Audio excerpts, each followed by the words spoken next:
Hello दोस्तों, the finally TfL में आपका फिर से एक बार स्वागत है। आज हम अकाउंटिंग फॉर शेयर कैपिटल के 10 मिनट के कंसेप्ट में लाए हैं आपके लिए एक बेहतरीन सा कंसेप्ट जिसे कहते हैं कंसिडरेशन अदर देन कैश। इसमें हम जानेंगे कि कोई भी बिजनेस, जब भी कोई बिजनेस किसी दूसरे बिजनेस को परचेज करता है तो उसको क्या करता है, अपने शेयर देता है, मतलब उसको ऑनरशिप देता है।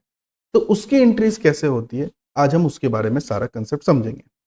10 मिनट का कंसेप्ट आपको लेके आए हैं आपके लिए। 10 मिनट कंसेप्ट में आज के लिए आपके लाए हैं हम सिंपल सा एक topic which is called consideration other than cash. चलिए दोस्तों, तो हम स्टार्ट करते हैं। कंसिडरेशन अदर देन कैश में करना क्या होता है, सिंपल सी बात याद रखिए दोस्तों।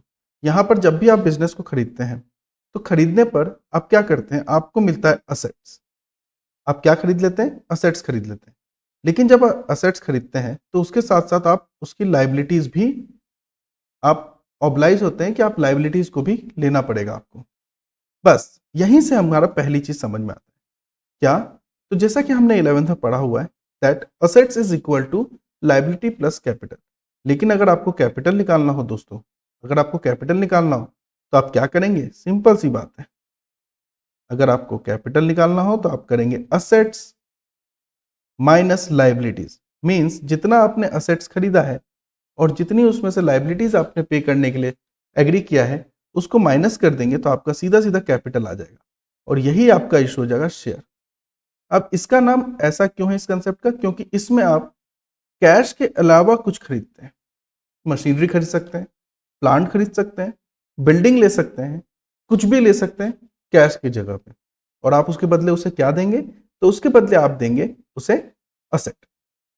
दोस्तों एक बात ध्यान रखिए, इसमें तो ध्यान रखने वाली बात है क्या, उस चीज को समझिए। इसमें हम ये देखते हैं कि इसकी एंट्री कैसे बनती है। सबसे पहले तो सबसे पहले याद रखिए दोस्तों, हम जो एंट्री बनाएंगे वो इस तरह से होगी that assets account debit to vendors account. अगर कोई डायरेक्टली सिर्फ असेट्स के बारे में दिया जा रहा है तो हम डायरेक्ट एंट्री ये करेंगे। देन सेकेंड एंट्री जो हम बनाएंगे वो बनाएंगे vendors account debit, vendors account debit to share capital. ठीक है दोस्तों, इसके अलावा अगर आप दूसरी एंट्री की बात समझें तो वो कैसे बनेगी, यहां पे बनेगी। अगर हम इसकी पहली एंट्री की बात करें किस तरह से, तो आप पहली एंट्री अगर आप समझने की कोशिश करें तो क्या होगा that first is assets account debit. अगर आप कोई लाइबिलिटी बोरो कर रहे हैं तो to liabilities and to vendors account. ये सबसे पहले आप अच्छे से एंट्रीज को ध्यान में रखिए। अब इसमें कुछ और बातें ध्यान में रखने वाली भी बात होती है, जैसे मान लीजिए आपने असेट्स को खरीदा। एक एग्जांपल के लिए मैं आपको समझाता हूं। मान लीजिए आपने असेट्स जो है वो आपने खरीदी 10 लाख रुपए की, और आपको लाइबिलिटीज जो पे करनी है वो पे करनी है आपको 2 लाख रुपए की। जो आपकी लाइबिलिटीज है वो आपको पे करनी है 2 लाख रुपए की। और कंसिडरेशन के लिए जो प्रॉमिस किया गया अमाउंट है, जो वेंडर को आप पे करेंगे, वो कितना पे करेंगे, तो वेंडर्स को आप पे करेंगे 9 लाख रुपए, जिस पे वो एग्री हुआ है। अब दोस्तों देखिए, यहां पर क्रेडिट में आप 11 लाख रुपए हो रहे हैं, लेकिन आपके पास डेबिट में सिर्फ 10 लाख रुपए हो रहे हैं। तो ऐसे कंडीशन में क्या करते हैं, ऐसे में हम असेट्स की जगह पर मींस डेबिट साइड में गुडविल को डेबिट कर देते हैं 1 लाख रुपीज। यहां पर जब भी हम कभी भी कंसिडरेशन अदर देन कैश करते हैं तो हम जितने भी नॉर्मल इशू के केसेस हैं like at par at premium, हम इजीली उसे सॉल्व कर सकते हैं। लेकिन उसके लिए हमें एक बात ध्यान रखना है, वो क्या है दोस्तों, इसको आप समझिए। ये जो वेंडर अकाउंट होता है means that is called amount payable, amount payable upon में आपका इशू प्राइस। जब आप ये करते हैं तो इससे आपके निकल के आ जाएंगे टोटल शेयर्स, मींस आप उसे कितने शेयर इशू कर रहे हैं। इसी के लिए हम आपके सामने एक क्वेश्चन को सॉल्व करके देखते हैं। ये देखिए दोस्तों, एक क्वेश्चन है, Jindal land company purchase machinery, कितने का खरीदा? मशीन मतलब हमारे पास क्या हो गया दोस्तों? असेट हो गया। फ्रॉम हाई लाइफ मशीन, किससे खरीदा? हाई लाइफ मशीन से। For ₹3,80,000 as per purchase agreement 20,000 were paid in cash and balance by issue of shares ₹10 each. What will be entries past the share issued at par and at premium? तो दोस्तों इसमें दो case दिया हुआ है। Case 1 में हम check करते हैं कितने का असेट खरीदा। असेट्स हमने खरीदा टोटल 3,80,000 का, जिसमें से हमने पे कितना करना है? बैंक से हम पे करेंगे इसको 20,000 रुपीज। तो बैलेंस हमारे पास कितना बचा दोस्तों? बैलेंस हमारे पास बचा, यहां पर हम चेक करें तो जो बैलेंस था वो बचा 3,60,000। ठीक है दोस्तों। अब फर्स्ट केस, केस 1 की अगर हम बात करें तो केस 1 में हम क्लियरली देख सकते हैं दैट 3,60,000 को हम किस में कर रहे हैं डिवाइड? एट पार से कर रहे हैं, मीन्स 100 रुपीज से कर रहे हैं। That means 36,000 shares, right? जी नहीं, ओनली 3,600 शेयर्स। 20 से 20 कट गया, देखिए 20 से 20 कट गया तो बचा कितना? 3,600 शेयर्स हम इशू कर रहे हैं किसको? तो हाई लाइफ जो हमारी मशीन है उनको कर रहे हैं हम 3,600। ऑन दी अदर हैंड जब हम केस 2 को सॉल्व करते हैं, जब हम केस 2 को सॉल्व करते हैं तो उसमें क्या देखने को मिलता है दैट 3,600 को जब हम सॉल्व करेंगे किससे?